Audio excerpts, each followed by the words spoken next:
जय हिंद दोस्तों, श्याम एकेडमी में आपका एक बार फिर स्वागत है। आज हम हिंदी महत्वपूर्ण प्रश्न श्रृंखला का पाठ लेकर आए हैं। इसके पहले भी हम 7 पार्ट डाल चुके हैं। जिन्होंने पुराने लेक्चर नहीं देखे हो जाकर देख लीजिए। साथ ही साथ में गणित की सीरीज भी चालू कर चुके हैं हम।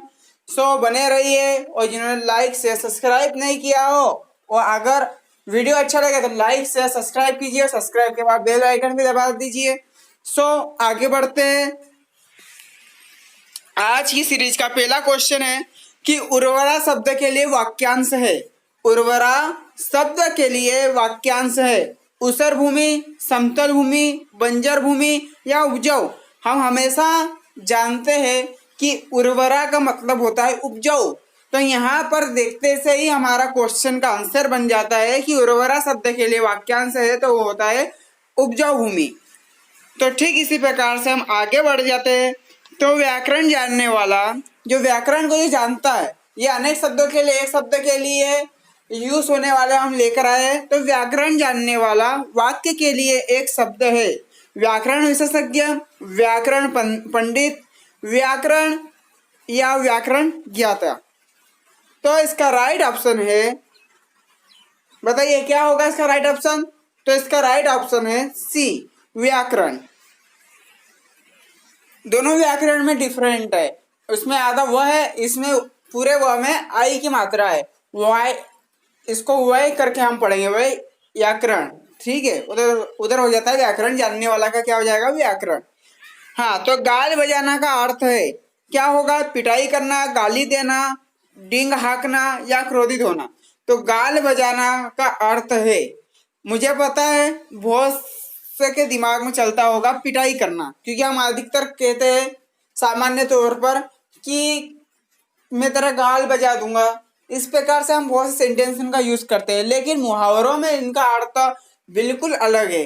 तो यहाँ पर इसका राइट आंसर है डिंग हाँकना। मतलब ये, या तो फिर हम इसको बोलते हैं कि इधर उधर की बातें करके अत्यधिक बोलना, या फिर ये बोला जाए इसे डिंग हाँकने को कि बात को बढ़ा चढ़ा के बताना, ऐसे अतिशयोक्ति अलंकार में होता है। तो गाल बजाना का अर्थ होता है डिंग हाँकना। ठीक इसी प्रकार से क्वेश्चन नंबर 4 की तरफ हम चलते हैं।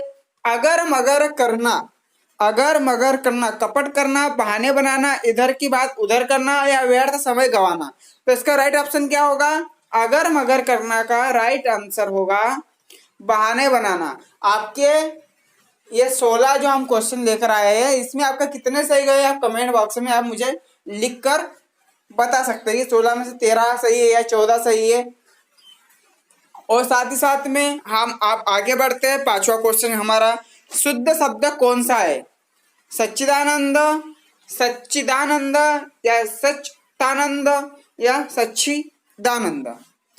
तो यहाँ पर क्वेश्चन जो है वो हर कैटेगरी का यहाँ पर आपको मिलेगा और हर कैटेगरी का क्वेश्चन पूछा जाता है। तो शुद्ध शब्द कौन सा है, सच्चिदानंद, सच्चिदानंद या सच्चिदानंद या सच्चिदानंद। तो इसका राइट ऑप्शन है, देखते से ही हम पता लगा सकते हैं सच्चिदानंद होता है। आधा च पूरा च, जब आधा च और पूरा च तो ये क्या हो जाता है, द्वितीय व्यंजन। ठीक है, ये हम पढ़ेंगे जैसे हिंदी के लेक्चर शुरू करेंगे, द्वितीय व्यंजन भी पढ़ेंगे। इसी प्रकार से प्रश्न क्रमांक 6 की तरफ हम आगे बढ़ते। शुद्ध वर्तनी वाला शब्द कौन सा है, सुसप्ति, सुसप्ति, सुसुप्ति या सुसुप्ति। इन सभी के उच्चारण और इनके बोलने में भी अलग अलग भिन्नता आपको मिलेगी। सुसुप्ता, सुसप्ता, सुसुप्ता या सुसुप्ता। तो इसका राइट ऑप्शन है हम सुसुप्ति, हम सुसुप्ति ऐसे ही लिखते हैं। इसी प्रकार से हम आगे बढ़ते हैं। तो क्वेश्चन नंबर 7 है, सही वर्तनी छाटिए, ज्योत्सना, ज्योत्सना, ज्योत्सन या ज्योत्सना। तो इसी प्रकार से हम हमेशा देखते हैं ज्योति लिखा जाता है, उसी प्रकार से हम ज्योत्सना को अगर देखें तो इसका सही ऑप्शन है बी। इसका सही ऑप्शन है बी। 1 मिनट। हाँ, तो इसका सही ऑप्शन है बी। क्वेश्चन नंबर 8 की तरफ हम बढ़ते हैं। तो शुद्ध शब्द क्या है, शुद्ध शब्द क्या है, संपूर्ण, सपूर्ण या संपूर्ण। ये तो देखते से ही गलत हो रहा है और इनमें से कोई नहीं। तो हम जानते हैं कि संपूर्ण हमेशा जैसा ए में है वैसे ही लिखा जाता है। लेकिन कई बार एग्जाम में हम गलती करते हैं, इसलिए ये सारे क्वेश्चन हमको यहाँ पर लेना पड़ा। तो इसी प्रकार से हम क्वेश्चन नंबर 9 की तरफ बढ़ते हैं। दयानंद में प्रयुक्त संधि का नाम है, इसे संधि बताना है। दयानंद, अब इसका हम विच्छेद करके देखते हैं। उससे पहले हम ऑप्शन देख लेते हैं। गुण संधि, व्यंजन संधि, दीर्घ संधि या इनमें से कोई नहीं। जहां पर दयानंद, अब हम इसे दया धन आनंद, तो क्या हो जाता है दयानंद। तो दयानंद में कौन संधि होगा, यहाँ पर भी आ है, यहाँ पर भी आ है, और आ के जुड़ने से हमेशा आ बनता है। आपको मैं संधि की, समास की और भी जो जो हम पढ़ेंगे सभी की मेरे पास 4-4 ट्रिक है। सो आप बने रहिए, देखते रहिए। तो दयानंद में हो जाएगी यहाँ पर, दयानंद में यहाँ पर हो जाएगी दीर्घ संधि। दयानंद में यहाँ पर हो जाएगी दीर्घ संधि। और आगे गुण, व्यंजन और यहाँ पर स्वर संधि आ जाता है, तो हम स्वर को पहले लगाएंगे। ठीक है, यहाँ पर क्या हो जाएगा दीर्घ संधि। इसी प्रकार से हम क्वेश्चन नंबर 10 की तरफ आगे बढ़ते हैं। तो कपीस में प्रयुक्त संधि का नाम है।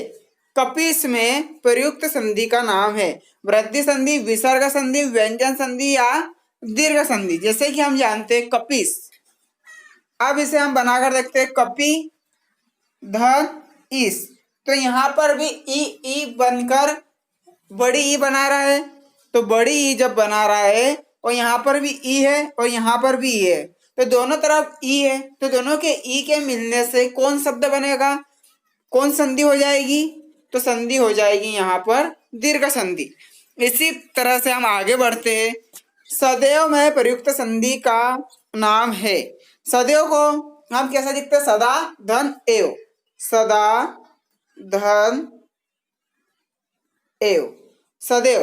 तो सदैव में हमेशा कौन सी हो जाएगी वृद्धि संधि, क्योंकि यहाँ पर आ है और इधर ए है। इसकी हम आपको जब हिंदी पढ़ाएंगे तो एक सटीक, एक नहीं बल्कि 3-3 सटीक आपको मैं ट्रिक बताऊंगा, जिससे आपको जो भी पसंद आए वो ट्रिक के अनुसार आप आराम से पहचान भी सकते हो और आराम से उसका विच्छेद भी कर सकते हो। तो इसका राइट ऑप्शन है सदैव का। अब यहाँ पर देखिए वृद्धि संधि तो है नहीं, तो सदाधन एव कौन सी हो जाएगी स्वर संधि। और स्वर संधि के अंतर्गत आती है वृद्धि संधि, फिर उसके बाद दीर्घ संधि, गुण संधि, ये सारी संधियां आती है। अब 12वां क्वेश्चन है सन्मति का सही संधि विच्छेद है। तो हम जानते हैं कि जब आधा न आ जाता है तो आधा न हमेशा म को जब म के नीचे जब हम हलंत देते हैं तब सन्मति वो आधा न बन जाता है। तो इसका राइट ऑप्शन है ए, क्योंकि सम जब ये जो म जो है हलंत वाला, ये हमेशा या बहुत से केस में हम देखें तो ये म न का काम करता है। तो इसका राइट ऑप्शन है। अब इसी प्रकार से क्वेश्चन नंबर 13 की तरफ हम बढ़ते आगे। तो इत्यादि का सही संधि विच्छेद है।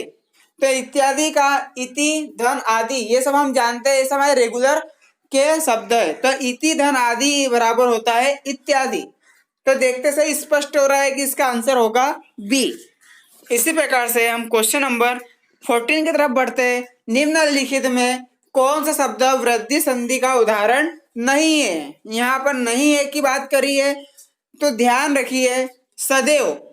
तो सदैव में क्या होता है सदा धन एव, ये हमेशा वृद्धि संधि में आती है।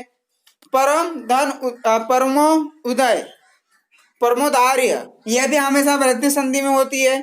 जलोक जल धन ओक, ये भी हमेशा किस में होती है वृद्धि संधि में होती है। लेकिन गुरु उपदेश, गुरुपदेश, तो गुरु धन उपदेश, तो यहाँ पर उ और यहाँ पर भी उ, तो ये किस में चले जाएगा वृद्धि संधि में चले जाता है। सॉरी, ये गुरु और धन उ, ये उ और उ है, तो ये हमेशा किस में चले जाएगा दीर्घ संधि में। तो यहाँ पर पूछा गया है कि वृद्धि संधि का उदाहरण नहीं है, तो इसका राइट ऑप्शन होगा सी गुरुपदेश। ठीक इसी प्रकार से क्वेश्चन नंबर 15 की तरफ आगे बढ़ते हैं। निम्न में से दीर्घ संधि युक्त पद कौन सा है। दीर्घ संधि यहाँ पे बताना है कि दीर्घ संधि का कौन सा पद है यहाँ पर। महर्षि, महाधन, ऋषि, यह तो नहीं हो सकता है। सूर्योदय, तो सूर्य धन उदय, यह भी नहीं हो सकता है कि सूर्योदय हमेशा होता है। गुण संधि, हाँ, देवेंद्र, देवधन, इंद्र, यह भी हमेशा होता है। कौन सी संधि होगा? यह भी हमेशा होगा गुण संधि। लेकिन जो दैत्य धन आरी, तो यहां पर हम देखते हैं, जस्ट अ मिनट, हाँ, दैत्य धन आरी, तो ये अ और आ मिलकर हमेशा क्या बनाता है? आ, और आ बनाता है तो हमेशा क्या होगा? दीर्घ संधि, क्योंकि यहाँ पर अ और आ का मेल हो रहा है। तो इसी प्रकार से इसका राइट ऑप्शन होगा दैत्यारी। इसी प्रकार से हम आगे लेते हैं, तो 16वां क्वेश्चन है और हमारा लास्ट क्वेश्चन है। अगर आपको सेशन अच्छा लगता है तो लाइक शेयर सब्सक्राइब जरूर कीजिए। और इसी प्रकार से हमें 500 क्वेश्चन पेडागोजी और व्याकरण को मिक्स करके 500 क्वेश्चन की हमको इस सीरीज को कंप्लीट करना है। सो बने रहिए। और मैथ्स का लेक्चर भी आज और आएगा शाम तक। सो इनमें से कौन स्वर संधि का उदाहरण है? सहयोग, पवन, नमस्कार या मनोहर? यहाँ पर स्वर संधि की बात करते हैं। तो स्वर संधि की बात करें तो यहाँ पर पवन, क्योंकि पव धन अन, तो क्या हो जाता है यहाँ पर? पवन। तो इसका राइट ऑप्शन है बी, पवन। तो जिन्होंने भी पुराने लेक्चर नहीं देखे हो, जाकर पुराने लेक्चर देख लीजिए। अधिकतर लाइक शेयर सब्सक्राइब कीजिए। वैसे तो यहाँ बारिश बहुत हो रही है, आप देखते हैं मैथ्स के लेक्चर की क्या कंडीशन बनती है। सो बने रहिए, लाइक शेयर सब्सक्राइब कीजिए। जय हिंद, जय भारत।